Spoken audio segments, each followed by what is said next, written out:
Three men charged in the death of a Clark County 19-year-old entered guilty pleas today.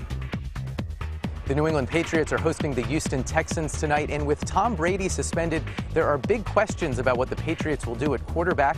I'm Brooke Silva-Braga in Foxborough, Massachusetts, with a preview of Thursday Night Football coming up.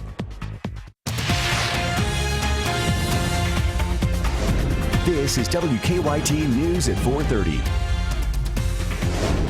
Good afternoon. Sam Dick and Amber Philpott reporting. 3 people pled guilty today in a Clark County murder case. Aaron Staley, Christopher Robinson, and Lamont Wilkerson are charged in the 2014 shooting death of Amber Caudle, who was killed just 2 days before Christmas. WKYT's Victor Puente has more now from court in our top story at 4:30. 3 of the 4 people charged in this case entered guilty pleas today. Each of them made statements about the involvement of the 4th person charged.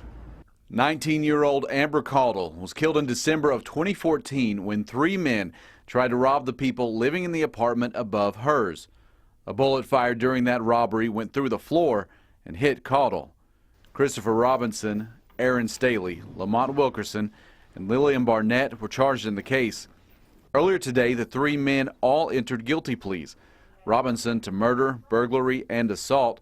Staley and Wilkerson to complicity to each of those charges. The Commonwealth recommended sentences ranging from 25 to 30 years. They also got a recorded statement about what happened that night and asked the men about Barnett's involvement as her case is pending. And in fact, sir, she pointed out to the apartment, did she not? Yes. And in fact, sir, she drove you there on a separate occasion so that you could do a dry run, did she not? Yes. All 3 men will be back in court for their final sentencing November 3rd. In Clark County, Victor Puente, WKYT. Lillian Barnett will be back in court January 5th of next year for a status hearing in her case. A Kentucky sheriff's office infested with mold, but it's business as usual, and employees are continuing to work there. And that's because, according to the Spencer County Sheriff, the county doesn't want to do anything about it. Lauren Adams has details. I don't feel good by Wednesday. Sunday afternoon, I'm starting to feel a little bit better. We come back in Monday and we do it all over again. That's Spencer County Sheriff Buddy Stump talking about the mold crews discovered inside his offices back in July. High levels were detected in a first-floor patrol room and a second-floor hallway. The agency conducting the test said filtering devices would be sufficient until a more permanent solution could be reached. Stump says it was a Band-Aid at best. Basically, all that's been done to correct the situation is a case of Clorox wipes, 2 air scrubbers, and a dehumidifier. So as employees continued to complain of respiratory issues, the sheriff set up another place for them to work, a mobile command center outside. All the while, he says, pleading with the county to clean up the building or move them somewhere else. But on Monday, the fiscal court deadlocked, voting 3-3 to move the offices into the county's EMS building. County Judge Executive John Riley, who voted against the move, said it wasn't a well-thought-out plan. He also says the move isn't as urgent as the sheriff believes. The results of a second test released Wednesday showed most of the mold levels had decreased. In a written statement, Riley said this: "My primary concern is the safety of the county's employees and citizens, and I'm dedicated to finding a solution in the days ahead for all involved parties." But in that very same report, the agency stressed the filtration system wasn't a solution, and proper remediation was needed. It's why Stump has filed a complaint with OSHA. It was sort of the straw that broke the camel's back, and I felt like we had no choice but to try to do something to move forward to get this situation rectified. And that was Lauren Adams reporting. A specially called meeting of the fiscal court has been scheduled for tomorrow. The judge executive is hoping to have a solution by then.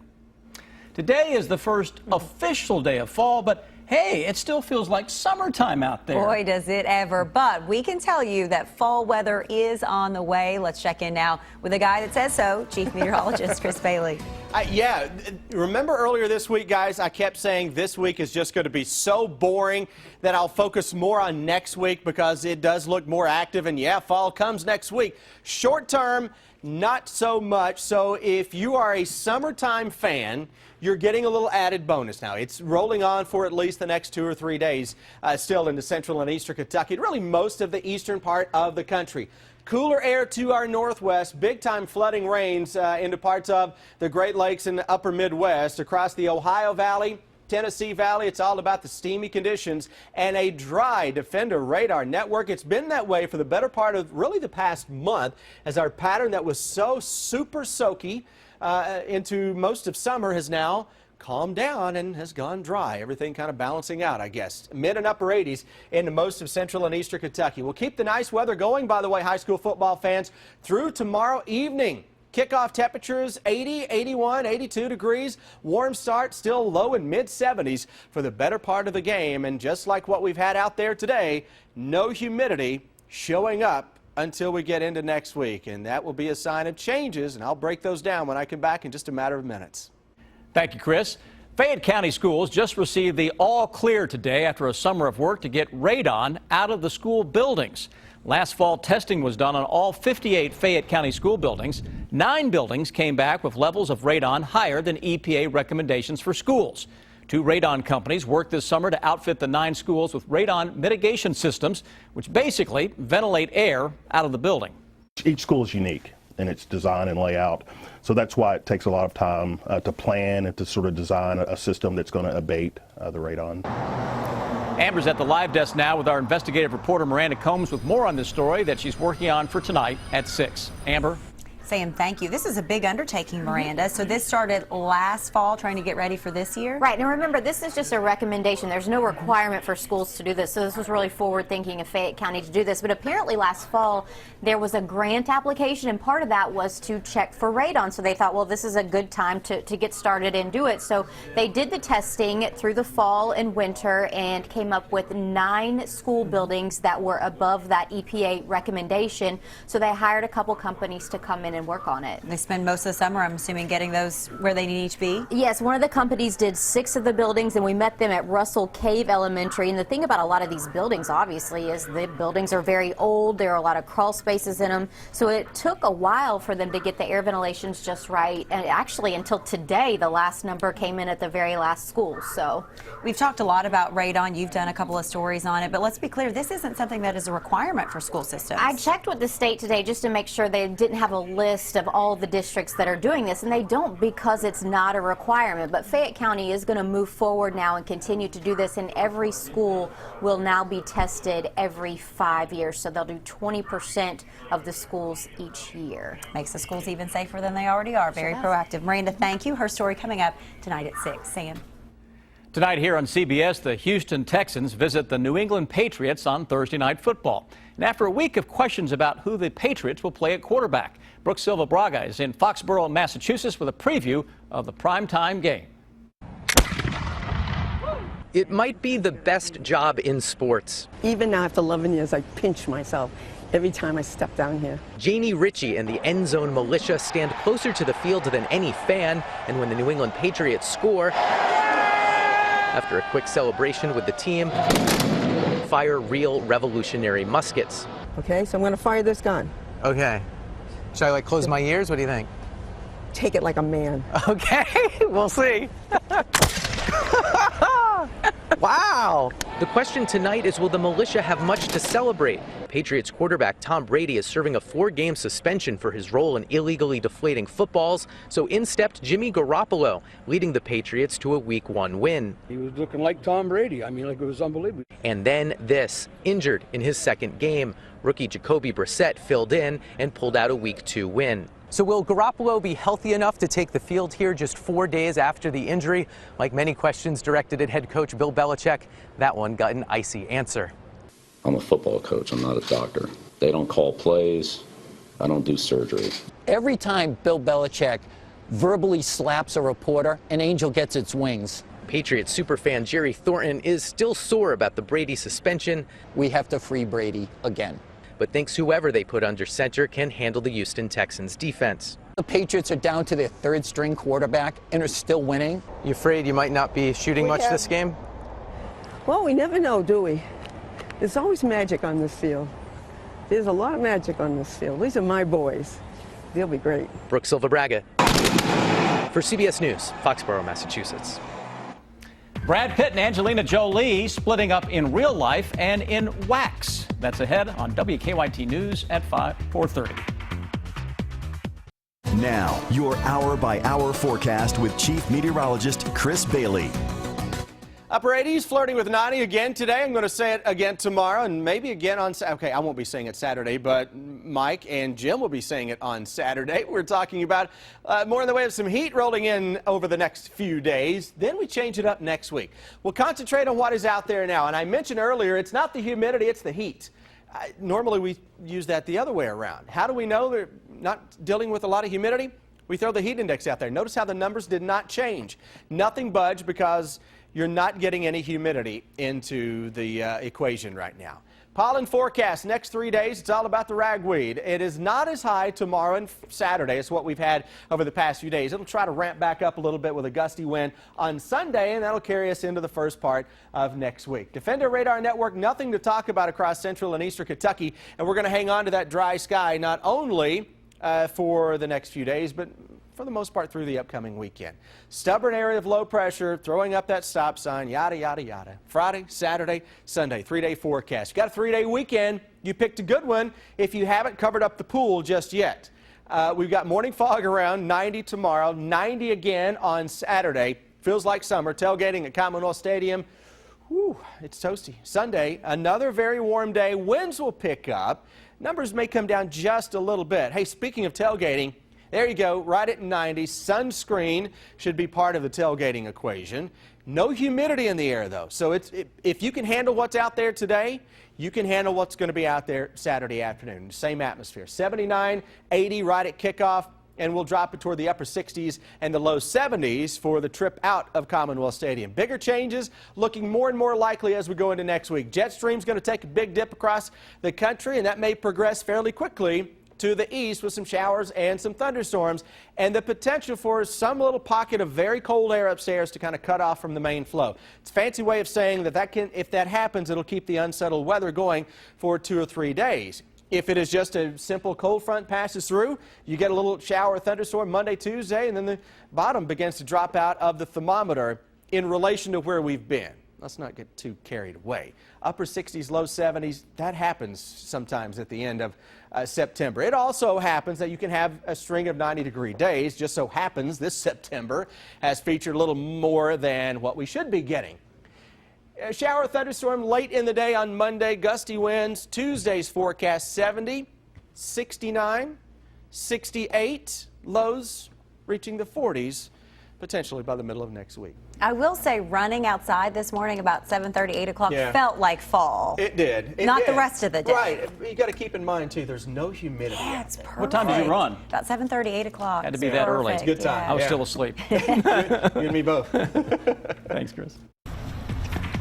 She started riding horses when she was 3 years old. Now she's a 2-time world champion. I'm Deanne Stevens, out and about at the Kentucky Horse Park with Miss Lindsay Cruz today. She grew up around horses here in Kentucky all her life, and now she's a 2-time national reining horse world champion. Our Deanne Stevens is out and about with Lindsay Cruz. Hi, Deanne.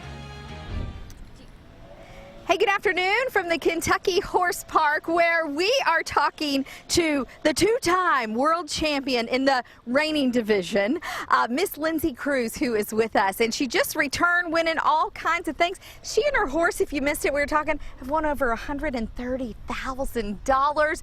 This young lady started when she was about 3 years old and has been riding, what, about every day since? Pretty much every day. I spend a lot of time practicing. It's hard now that I'm married and I'm working and all that kind of gets in the way. I don't have my summers anymore, but I practice a lot. I mean, it takes a lot of hard work.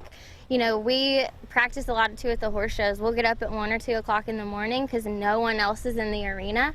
And if you want just that dedicated time to yourself at horse shows, you got to do it. And so I spend a lot of time practicing. Well, I said you're a huge inspiration to a lot of little girls who look up to you. What kind of discipline is it? Is it non-stop practice and getting to know the horse? It is, but I think the biggest thing though, I mean, my parents never pushed me, and I truly have a passion for it. They encouraged it, but they let me find my own dreams myself, and they've encouraged me along the way, and I think that that's really important. And I went to college on a full scholarship to ride horses too, so I do tell little girls, I'm like, if you love it, there's goals to work for, and it's an incredible journey along the way. And it's a fun one to watch. We're going to let Lindsay jump on here so we can see what she's doing. Mom Becky is with us, and Becky, do you ever get nervous when she jumps on that horse? Oh, I don't get nervous when she's practicing or jumps on the horse, but I know how hard she's worked. So when she's showing, I pace. I can't sit in a seat. I pace. I always say a little prayer first, and it's not that she wins, it's just that she feels good about how hard she's worked. Right, and is safe about it. Tell us what she's doing right now. Okay, well, in our discipline in reining, in every pattern there are spins to each direction, left and right. So part of this is to show the versatility of a quarter horse, how they can stop on a dime, go after a cow, but move in different directions. So every reining pattern, she's backing up now, but every reining pattern has a left spin and a right spin, and those are judged independently.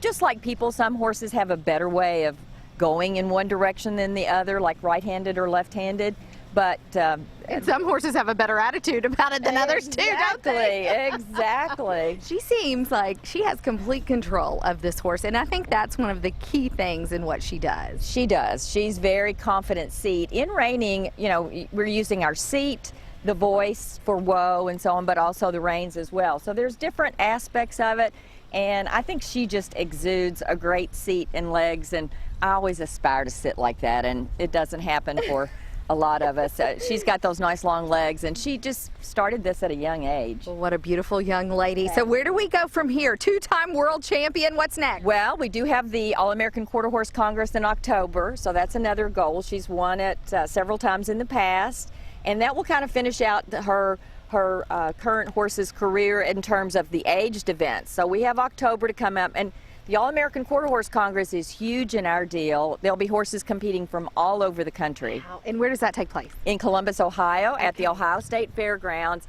Oh, it goes over 20-something days. Every discipline, cutting, hunter jumper, every quarter horse in the U.S., so it's huge. We will be cheering our Kentucky girl on. Miss Lindsay Cruz, thanks for being with us today. When is the competition?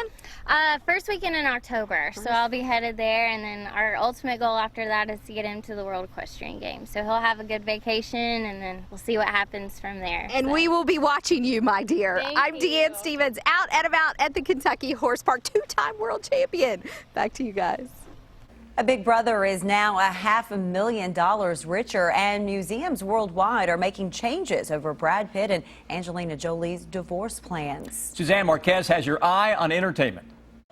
Madame Tussauds Wax Museums are separating the figures of Brad Pitt and Angelina Jolie now that they've announced they're getting a divorce. A spokeswoman in London said the museums will move them a respectful distance apart from each other.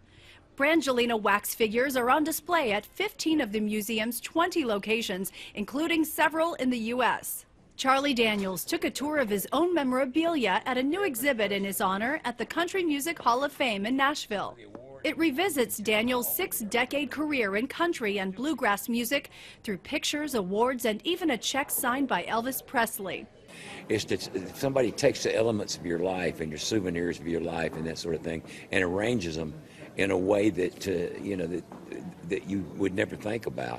The exhibit runs through March. Now 79 years old, Daniels will be inducted into the Country Music Hall of Fame next month. After 99 days of twists and turns, plots and schemes, Big Brother has chosen a winner. It came down to 2 finalists for the 18th season finale last night in Los Angeles. Congratulations, Nicole! You are the winner of Big Brother! She walks away with $500,000. That's your Eye on Entertainment. Suzanne Marquez, CBS News, Los Angeles. One girl's giant teddy bear is taking the internet by storm. Grandpa's role coming up after the break.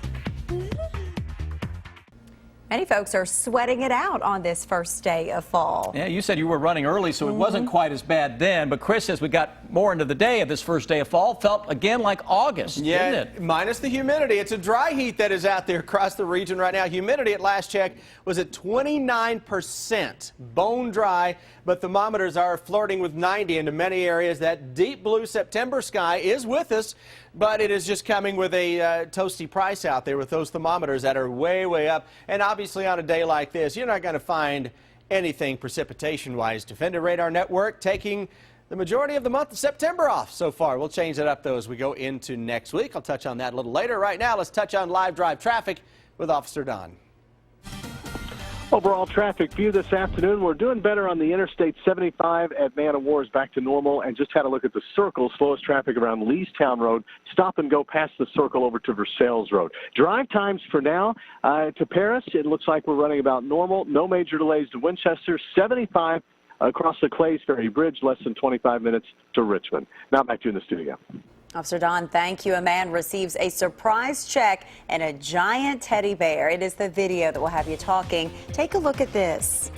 We have a happy update to a story we first told you about last week. Felcinio Sanchez, the 89-year-old Chicago vendor selling popsicles from a pushcart, has now received a check, get this, for nearly $400,000. That money was gathered from strangers through a GoFundMe account started by a stranger. Mr. Sanchez was forced to work again after his daughter, who had been supporting him and his wife, died recently. And thanks to about 17,000 people who donated, looks like Mr. Sanchez can now happily retire. He has earned it. A lot of kind strangers to do all that. Well, a 5-month-old baby girl in Southern California is the proud new owner of a ridiculously large teddy bear, and the internet is loving it. The girl's parents spotted the oversized stuffed animal at Costco and made the mistake of joking that their infant daughter needed one. Well, enter Grandpa, who called the parents' bluff and made it a hilarious reality. He surprised the little girl whose pics with the freakishly big, cuddly bear have now gone viral. That's what grandpas are for, right there. I know, I'm one. You just spoil them and then leave them with mom and dad. Can't even fit in the house, but Grandpa says you need it. Hopefully the bear doesn't fall on her at any point. That would not be good. Thanks for being with us here at 4:30. Much more to come. Stay with us for WKYT Now at 5 o'clock.